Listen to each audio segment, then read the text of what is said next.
बुजुर्ग व बाएं बाजू के रहनुमा और मगरबी बंगाल के साबिक़ वज़ीर आला बुद्धि भट्टाचार्य का आज सुबह 80 साल की उम्र में उनके जनूबी कोलकाता के घर में इंतकाल हो गया। वो कुछ अरसा से बीमार थे और सांस की तकलीफ़ में मुब्तला थे, जिसकी वजह से उन्हें बार बार अस्पताल जाना पड़ता था। पिछले साल निमोनिया की वजह से उन्हें वेंटिलेटर पर रखा गया था, लेकिन वो ठीक हो गए थे। उनके ख़ानदान में उनकी बीवी मीरा और बेटा सुचेतन हैं।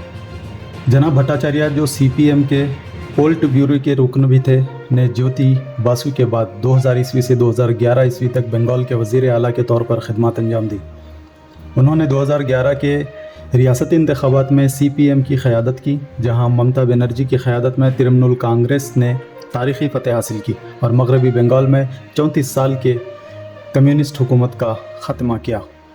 सादा ज़िंदगी के लिए मशहूर जनाब भट्टाचार्य का उनके पाम एवेन्यू की रिहाइश गाह पर इंतकाल हुआ, जहां से उन्होंने कभी रियासत पर हुकूमत की थी। उनकी ख्वाहिश के मुताबिक उनके अज़ा को तिब्बी तहक़ीक़ के लिए अतिया किया जाएगा। उनकी लाश को CPM हेडक्वार्टर्स में एहतराम के लिए रखा जाएगा और उनकी आखिरी रसूमात कल होंगी।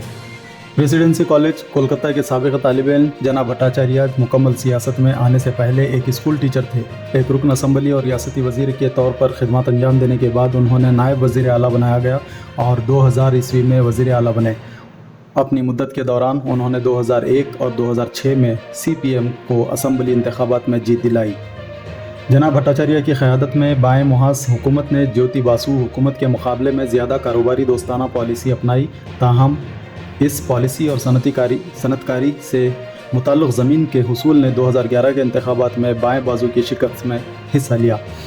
अपोजिशन लीडर BJP के सोंदू अधिकारी ने इस खबर पर गहरा दुख इजहार किया और जनाब भट्टाचार्य के ख़ानदान और मुद्दाहों के साथ हमदर्दी का इजहार किया। CPM के जनरल सेक्रेटरी सीताराम येचूरी ने जनाब भट्टाचार्य की मौत को दिल दहला देने वाला करार दिया और उनकी पार्टी मगरबी बंगाल और मुश्तरका नज़रियात के तई उनके अज़्म की तारीफ़ की। उन्होंने कहा, आगे देखने की उनकी सलाहियत हमेशा रहनुमाई के तौर पर काम करेगी।